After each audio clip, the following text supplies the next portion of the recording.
Hey there! In this tutorial, I'll show you step by step on how to separate your Facebook business page from your personal profile in 2026, so you can manage your page more professionally and independently. Make sure you follow the instructions till the end. For the quickest way on how you would separate your business account to your profile account is first go to your business account. After switching to your business account or your business page, simply go to Settings and Privacy, Settings, and search for Page Access.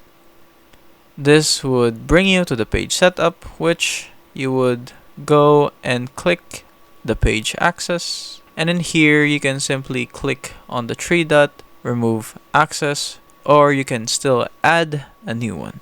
After doing the remove access, your page or your business page would be separated from your personal account. For the next one is going to the Meta Business Suite, which you can still go to your settings,